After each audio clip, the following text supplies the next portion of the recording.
the Mad Hatter from Alice in Wonderland wore like a doctor's smock with a stethoscope, because we like everything we do is around the advertising hospital, and we are creatively mad and data driven. Welcome, everyone, to another episode of the Seven Figure Journey podcast. I'm your host for today's episode. My name is Brett Gilliland, and my team and I here at Elite Entrepreneurs get to interview very interesting, amazing, real business owners in the seven-figure space who have done real stuff, therefore they have lessons to share, and who are still doing real stuff, therefore they have challenges and issues to talk about. So this show is about being very real with all of those very real things. My guest today is Lauren Petrullo. Lauren is the founder of Mongoose Media. They, as the name might imply, they're a media agency, and their little tagline on their website says the modern media agency. But they are an exceptional business. They've been growing for the past 6 years plus, and I'm just really thrilled to welcome you to our show today, Lauren. Thanks for being here. Oh my gosh, thank you so much for having me. All right, so plant in people's minds the way that you want them to think about Mongoose Media, and then we'll jump into our conversation. Okay, the plant people in minds, Mongoose Media. You're gonna get the behind the scenes answer, not like the for ambitious brand owners that are Right. feeling creatively flatlining, right? No. The real places. I came from Disney. I did marketing and innovation for one of the most innovative companies in the world. And what was successful there was like this mad hatter, mad scientist, design thinking, creative problem solving solution. And then our agency itself is performance marketing driven. So it's like diving deep into the data and ensuring that our clients that come to us, mostly for Facebook ads, come to us to scale profitably into that ecosystem. And, if there was a way, I want you to think about Mongoose Media. And again, this is just like off the cuff. This is like really Yeah, telling you behind the scenes. this is Is good. like if the Mad Hatter from Alice in Wonderland wore like a doctor's smock with a stethoscope, because we like everything we do is around the advertising hospital, and we are creatively mad and data driven. Okay, that's the picture you painted for me. I was going to say, sounds like a great pedigree in terms of creativity. Not just pedigree, but you have that capability. But you also, on the performance marketing side, you're like, we're gonna test and we're gonna do what the numbers tell us. And so, yeah, awesome, great combination of those worlds. Um, and you shared with me that this is year number 6 for you guys. So obviously, it's working. You guys are doing the thing, and so in the process of learning to build this business over the past 6 years, you've learned many, many, many lessons, but I'd love to narrow in on a few of the key ones, maybe one or two top lessons you've learned as the business owner who went from, chief Mad Hatter, crazy scientist, to now I'm the leader of a growing team, and that's a transition, and my business is developing and needing to change and grow. Like, what are a couple key lessons that you've learned that might be helpful to another business owner?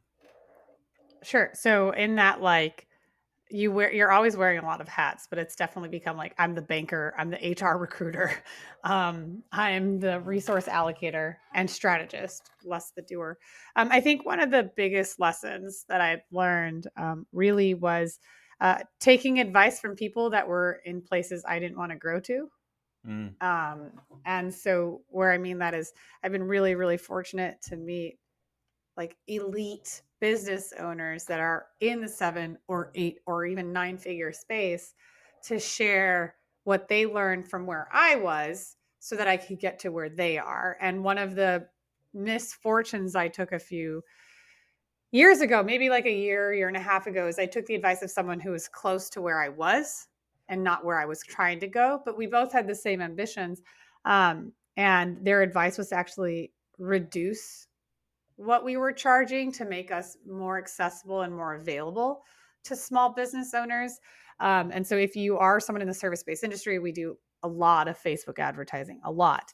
Our original cost per month retainer had been a few grand, and we reduced that all the way down to $895, Mm. which was, hey, yeah, more people that want to do it. It's now more affordable, and I want to help the small business owners. But by taking that advice of trying to go for volume, I hurt quality and my own bottom line like significantly, because the way that we service accounts, from copywriting support, design support, account management, business strategy, tracking, and pixel optimization, like all those different pieces, like it's not possible to make any money on anything at remotely close to that dollar level. And so what's that ended up doing was attracting a lot more newer clients that could have been better serviced by an individual rather than an agency.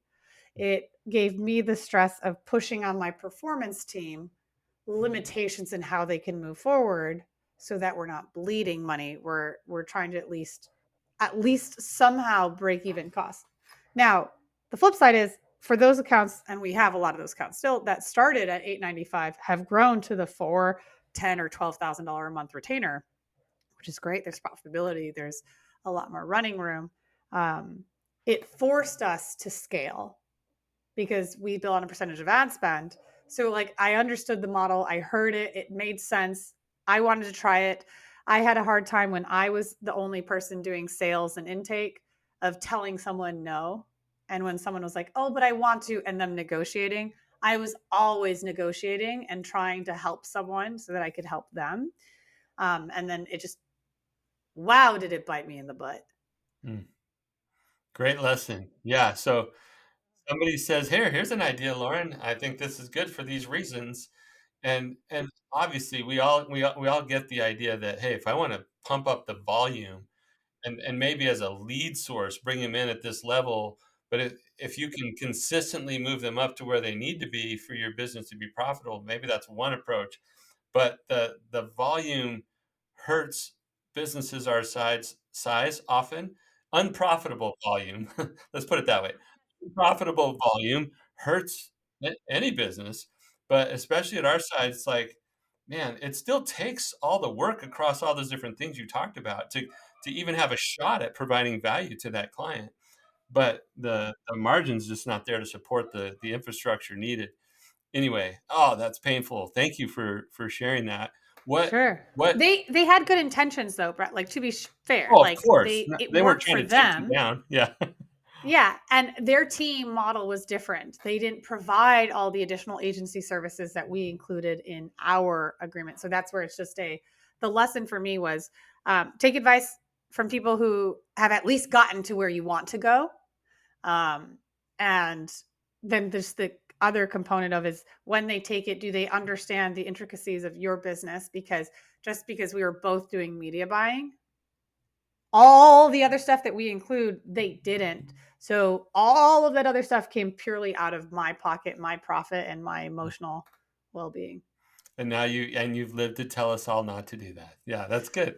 Oh, yes. And so, yeah, sometimes we think we're speaking apples to apples, and maybe Mm-mm. we are, but maybe it's like, Honey Crisp apple versus big, really heavy Honey Crisp apple versus like anemic Red Delicious apple or what, and who named those Red Delicious apples anyway? Like they're just not that good compared to some A of the other marketing ones. team. Yeah, a marketing team did that. That's right.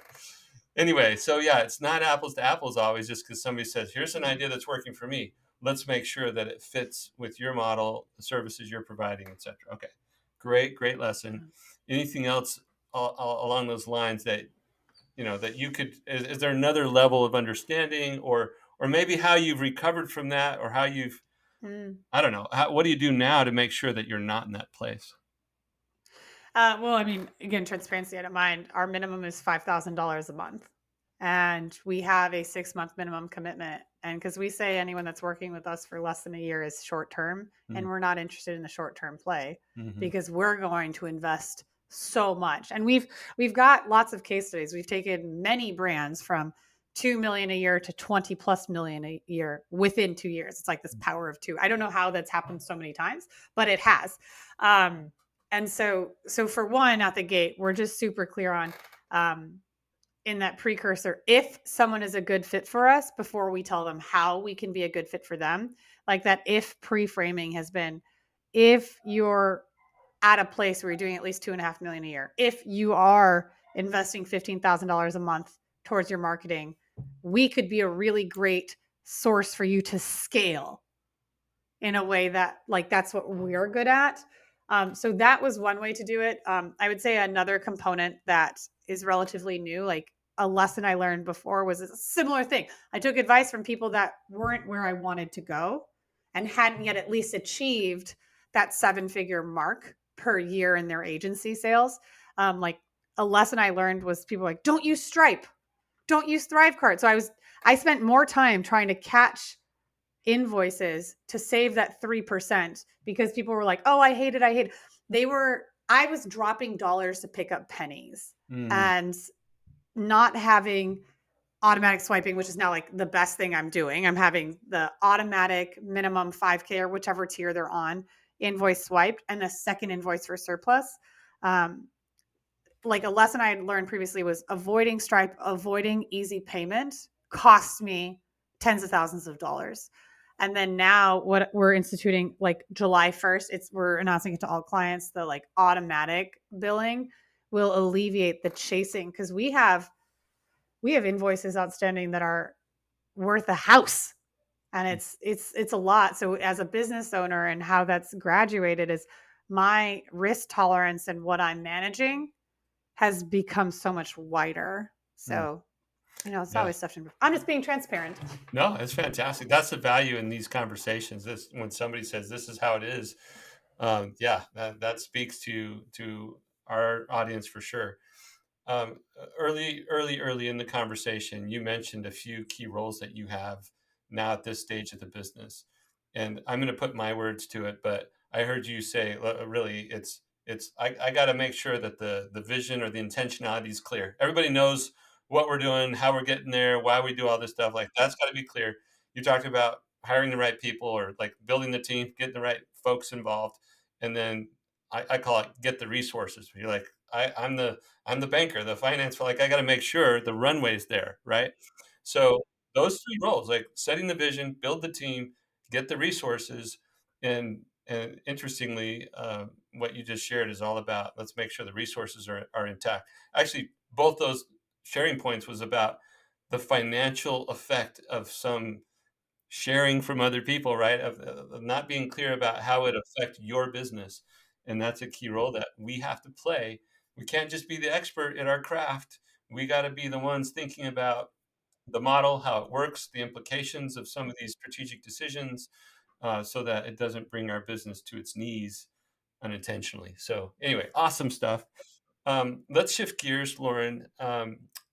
Again, you're being very transparent. You're being very real. What are some of the things that you're still learning about? You're still growing into, and maybe wrestling with now that might be helpful to others as we Sure. talk about it. Oh, I'll, um, I suck at hiring. I mean, I found some amazing, amazing humans, and it's just pure luck. But I have hired and fired like more people than I think I went to high school with. I'm exaggerating a little bit. I'm from the city of Chicago. We had a massive public school I went to, but it's felt like that at times. And I'm like, if you look at how many people have ever been in my ClickUp account, I'm like, oh my goodness. So yeah, like, I am not the master of hiring. I have found really good people. We have a system that works for me. But as we're growing and as we're scaling, um, around key team players is the challenge of, is someone who is good for us when we were where we were then still good for us now? Mhm. And then what is an appropriate headcount for a more profitable scaling model? Because there's never been a time where I've been understaffed. It's usually been overstaffed, because I want to make sure the client is set up for success. And then going back to that like 895 model, yikes. Yeah. So that is not my forte. And it's interesting, like, saying this out loud, Brett, actually, for the first time. A lot of the clients that come to us have outgrown their current providers' ambitions and ability to scale. So that's like actually why most people come to us. They feel that they're like creatively tapped out, and their current media buyers or current marketing team can't push them to the next level. And so now I'm like, oh shoot, is that true for some of our team members? Yeah. Yeah, that's a really great insight, Lauren. And I would say yes. The answer is yes to that. But Ugh, we'll talk more about it. We'll talk more about it, or not yeah. necessarily. Let's just say not necessarily, but probably. Um, Your so the way you frame this, you talked about. I love that you said more than my high school. More people than I went to high school with. And in my Yeah. mind, I just saw this door, right? This turnstile kind of door that people were just like jamming through, and you were. I don't know. I live in Phoenix, and so having airflow and air conditioning is so important. And I thought, man, that visual you gave me is like that'd be pretty good air blowing into the building with the way that door's turning. So, Yeah. how much do you But then think? also all that AC is coming out and the AC being Yeah, cash. right, right. It's just flowing out. So, I Yeah. mean, without being super super precise, how much money do you think it costs you, or how much opportunity do you think you've lost by not being as great at hiring as you would like to be? Yeah, at least seven figures, if I'm I mean, being a lot, transparent. right? Yeah. I know certain people that I had hired and kept on. I started keeping track because, like, for example, the first person I kept track of, we lost $32,000 within 90 days of them starting. Okay. And I was like, what just happened? Yeah. More recently, we had brought in another agency partner, and what was fulfilled and what was paid. I mean, like, I'm thinking of two examples in the last 3 weeks. They're $7,000, $8,000 each of investments that we made for solutions that under delivered what they had promised. And then my commitment of sticking it out despite all the red flags early on in the relationship cost me. I mean, that's just the obvious cost, and that's not counting, like, I mean, again, I'm just looking at the last 30, 40 days in the full transparent of this conversation. Yeah. I think we get maybe between 8 to 12 inbound leads without any marketing Mm. each week. Okay. And the time and energy spent on some of these admin house, you're not doing what I need you to do. It'd be better to just cut the cord. I mean, just in the last month, we're really fortunate because of our case studies and because of our referrals that we get. Like, we do have a line of people trying to come in, and Mm. it's taken my energy focused away. So, oh, I don't want to even go further on this number. I Okay, can all right, feel the this is physical depressing, pain. Lauren. Okay, let's get back to having some fun. Oh, But the point is, it's significant. It's meaningful. The cost, yeah. the lost opportunity, the turnover, the expense of hiring somebody and onboarding them and that not working out, like it's expensive. Okay, we've established that. We're having fun. We're setting flames to a stack of Benjamin Franklins all the time when we get it wrong. Okay. All right. So there are kind of two parts to this conversation. One was about, people who were good at an earlier stage. Can they grow with me? Can they keep going when we move to the next stage? Let's start with that, and then we'll talk about some hiring practices. So I found in my experience, and it's interesting. You brought in the external correlation that people come to you when they sort of outgrow their previous provider. Um, I don't know if this matches in your experience, but for for businesses that we help, there's a stage change on the ones and threes of revenue. So 300,000 to a million, there's a tripling that happens in that business, and that business is not set up for success for 1 to 3 million. They're set up perfectly for this 300,000 to, right? And then 1 to 3 million, there's like a new thing, and they have to like retool, reinvent, grow into that stage. And then from 3 to 10, there's another tripling, there's another change. So every time we triple, the machine needs to be upgraded. And that machine that I'm talking about is a combination of things, right? It's people, process, systems, even your product offering can sometimes need to be changed into those stage changes. So there's this thing happening where our business is like, we're perfectly set up for today's results, right? It's perfectly designed to get the results we're getting today, but we want tomorrow's outcomes. We want the future results, and we have to make a change. So our business is going through those stage changes. The people who we have who helped us go from 300,000 to a million are very familiar with now. Maybe they weren't before, but now they're experienced at what it looks like to do the work for this stage.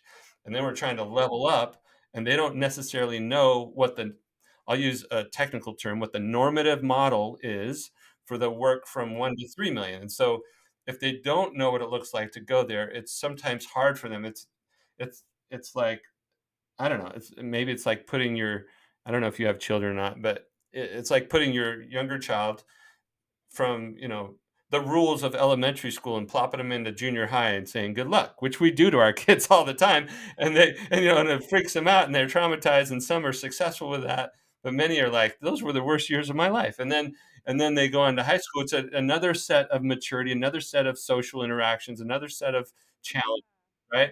So our business is growing, going through these stage changes, and our people have to be able to keep up with it.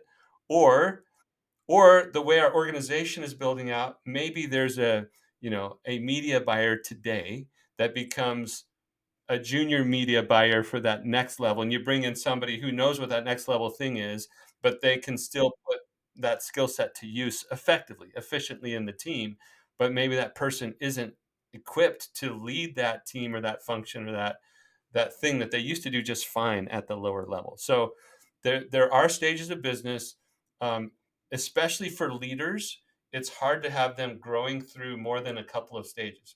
Like the best sales and marketing leaders out there for the 1 to 3 million range or the 3 to 10 million range, many of them don't know, they just don't have that normative model. What does it look like to lead the function from 10 million to 30 million? And we have Yeah. to bring in somebody from the outside who can do that. So uh, I don't know. Makes Do you have sense. follow-up questions on that? No, I mean, it was so well articulated. I'm just thinking, like, yeah, like you have someone that now has to do with like hormones. Yeah, Like you didn't right. have puberty and periods and hormones. Yeah. And then you go to high school and then you're like, oh, someone's driving. There's drug and alcohol more pervasive as an influence. There's people leaving and graduating and coming back in. There's prom and like I'm just thinking it's like it's puberty then sex. You're And like, those are huge different levers for children. So of course it makes emotional sense maturity, for experience. children Yeah, or for clients. all of Yeah. it. Yeah. Yeah, exactly. So that's kind of what's going on with our business and in our role. So our job, I was part of a fast growth company. We went from seven figures to 10 million to 30 million to 100 million. And so we saw these stage changes. And every time, you sort of, you grow and it's exciting, and then you start to plateau when you hit the limits of what the current thing can do. You start to plateau, and then it's like, oh, we gotta rejigger everything or level everything up to be able to go to the next thing. And so we did that several times. And what I learned, two key lessons I learned, one of them very relevant to what we're talking about. Actually, both are relevant to what we're talking about today. I would have done a better job of guarding the front door with my life. Like we were super intentional with our culture. We won top 25 best small workplaces in America types of awards. Like we were doing we were doing the thing, right? And then it was like, but as we grew, we handed off some of those core responsibilities, like making sure that we only hire the right people, to other people, right? And as we, one year we hired like 200 people, like it was ridiculous. And we let some people in that we shouldn't have. And that started to erode the strength that we had built. The other lesson I learned, which I think is very relevant to what we're talking about right now, is that we didn't develop leaders fast enough. If I could go back and redo it, I would have developed leaders from the start of that growth journey. Because every time we needed leadership, where did we have to go? We had to go outside. And so we would pull in these leaders from the outside, risky in a couple ways, but one way was, oh, they're bringing all their thoughts, ideas, their culture about how to do things may or may not fit with our culture. And given the previous thing that I told you about, is like we let some people in that we shouldn't have. That problem got way more expensive, way more dramatic when we brought in a wrong leader. The more senior that leader, the more damage it did. And You so, know, yeah, go ahead. that's so funny because that first case where I was like, oh my God, this was like tens of thousands of dollars in a 90-day period was the first time I brought an outside leader with the intention of that. Like that was, you're saying this, I'm like, oh duh, because of the downward stuff and how immediately it caused an outflow of cash. Like when you're saying that, I'm like, yes, 100% that makes sense. That's what happened, right? Yeah. So Ugh. I'm I don't know that you need to go, develop a bunch of directors of all these different roles in your company right now. But the point is, Mm. if we're developing our people as quickly as we can, they may have a chance of growing through those stages with us. If we don't Yeah. invest in their growth and help them understand what the next stage looks like, they're going to have a hard time and they're going to get stuck, and your growth is going to be impeded by them getting stuck in that previous mode. So as Yeah. we're going through the stages of business, it's our job to level those people up as quickly as we can. Oh, by the way, our business is tapped out at the level of what our collective capability can produce anyway, right? Like, it's Yeah. they're kind of inextricably linked, that our talent level, and in particular the leader's ability to lead us where we're trying to go, has to be leveling up. So you have to be leveling up as a leader or CEO. $3 million, Yeah. and I don't know where you're at, so I'm just going to throw out random numbers, but let's say $3 million CEO Lauren is not the leader that the business needs, is not the leader today that the business needs, 12 months from now. But by the time we get Yeah. there, you better be that leader or else we won't get there, right? Like, so your growth is affecting how well the business can grow, and each team member's growth is affecting how the likelihood of success that they can continue on with your team as the business grows. Okay, all of that was somewhat helpful, I hope.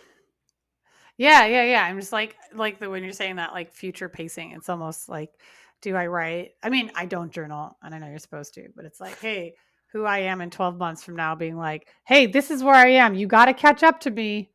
Your timeline starts now Yes. at this level. This is what I'm responsible for. So you better skill yourself in hiring this because it wasn't possible if we hadn't had the director of media buying who was able to do search and social combined, for example. Yeah, for example. Yeah, perfect. Perfect. You're getting it. Application is very strong with this one. Lauren is amazing. Okay. So, so let's talk about your hiring. And I think this is the Mm, good news for somebody like you, because you okay. know exactly what it looks like to speak to a target. Like, and I know maybe media buying is, you could put that in the bucket of like brand building, general awareness, whatever. But if you don't speak very clearly to a target a target client, right? A target audience, a target perfect customer profile, then you're less likely to be effective with the ads that you're putting out. I For submit sure. that you could take some of your creativity and your performance-based marketing skills and apply them on the hiring front. Now, you do a ton of energy, a ton of investment in understanding your client's end user, your client's ideal customer profile.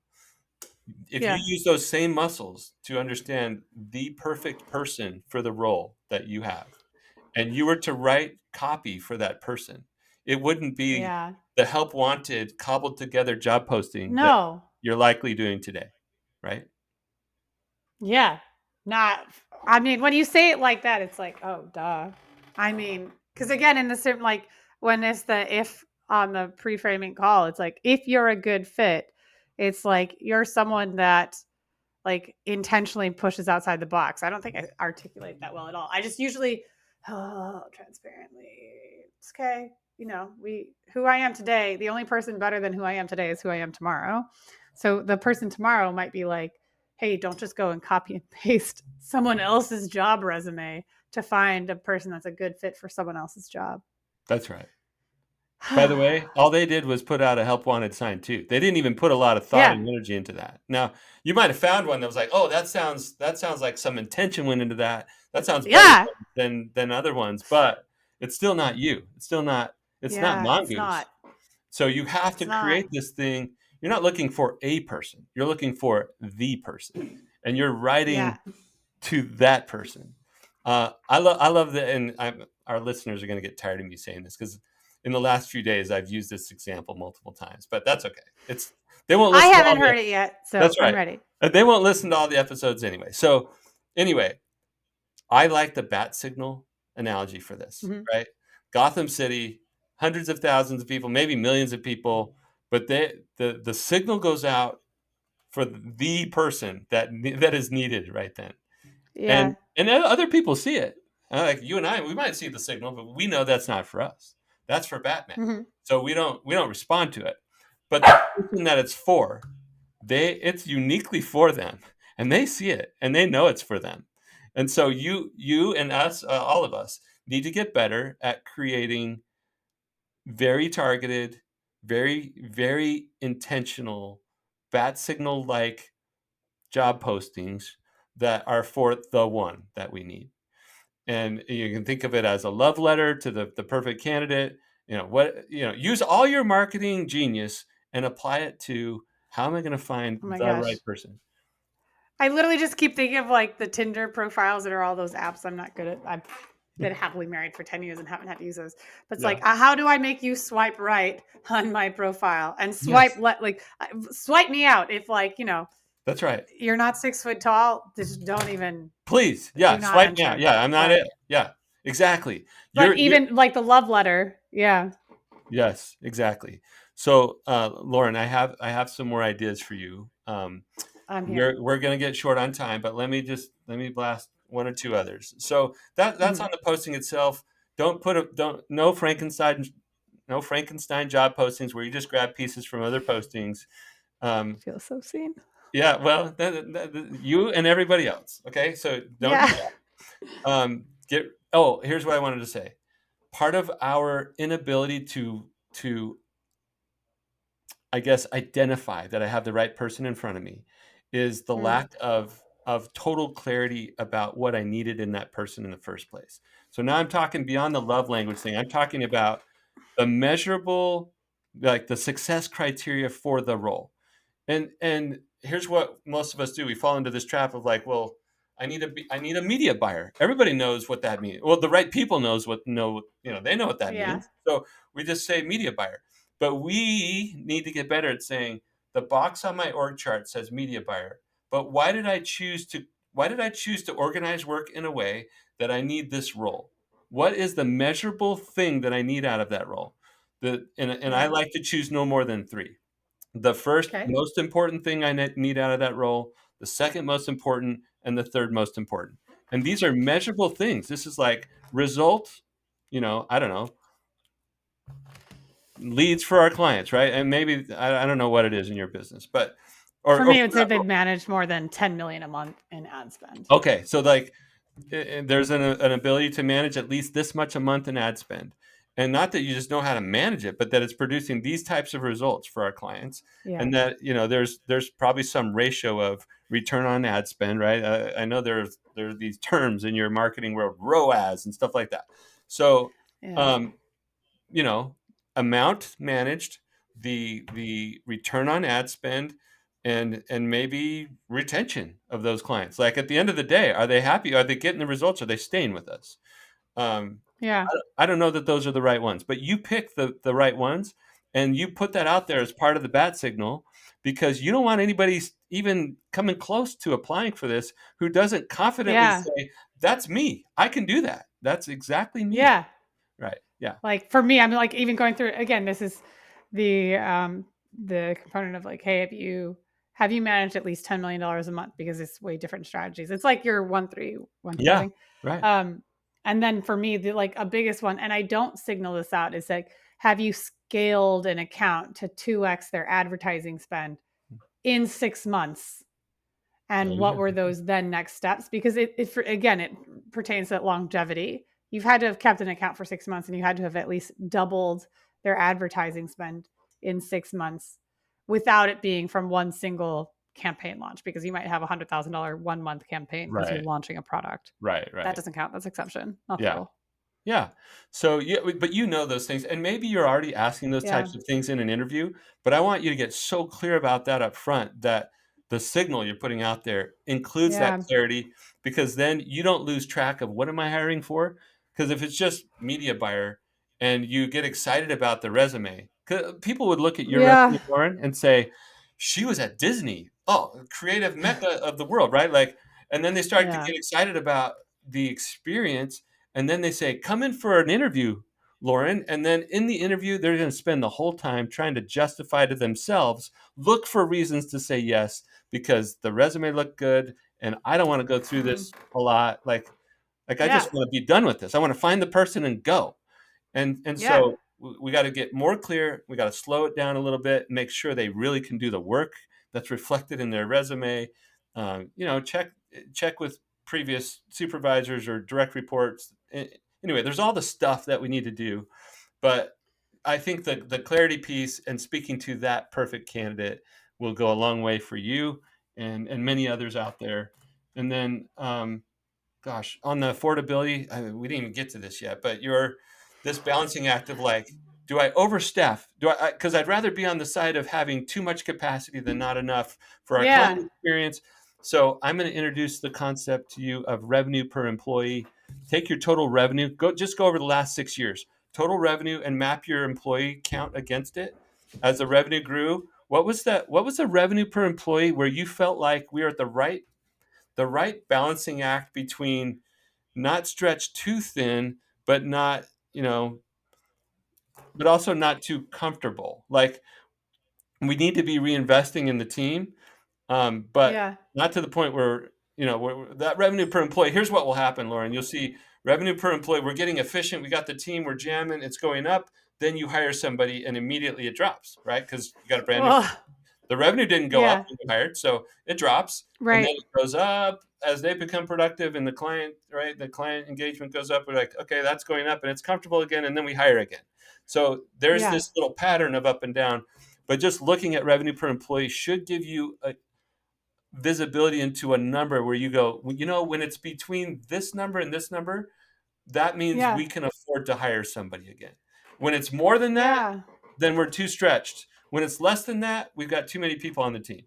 So hopefully that's a little bonus item there. Oh, I'm just like, oh, I can't wait to get on the account like with our bookkeepers when we do our reports and stuff Yeah. and just be like, I'd like us to add this element to it. No, I mean it makes so much sense because in previous answers I've heard, it's like, I mean, there's like the SMB standard is like, hey, if you're between like 3 to 6, you should anticipate $1 million a year. Like there's pretty standardized numbers to that effect. Mhm. But having that revenue for employee, where like I have 5 departments, so a lot of the conversation of do we phase out a certain department? Is it as profitable?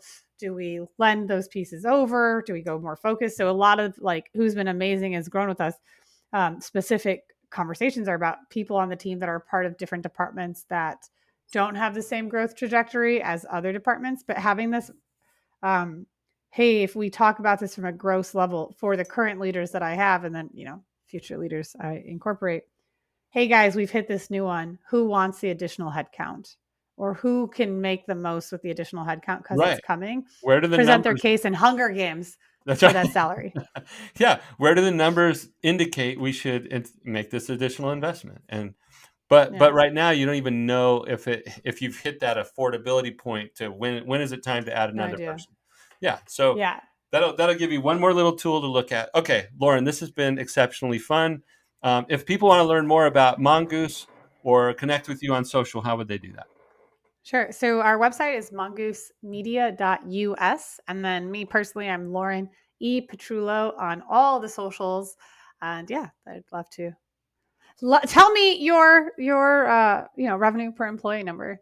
Yeah, Give me some on stats you feel social. Yeah, comfortable with. that's right. That's amazing. All right, Lauren, Yeah. thank you so much for being on our show. You've been an absolute pleasure to have as a guest. Oh my gosh. Thank you so much for this, Brad. Like I had to pull out my paper. I was like, no, I have to take notes now. Yeah. All right. Good. All right. For everybody out there listening, please do all those things on social to help us get this in front of as many seven-figure business owners as possible. Share, like, review, comment. Like, let's get engagement. Let's get sharing because we're really having amazing conversations with real business owners in this seven-figure space who are going through real things that we all need to hear about and real challenges that we all need to learn from. So, thanks for listening to another episode of the Seven Figure Journey podcast and we'll see you next time.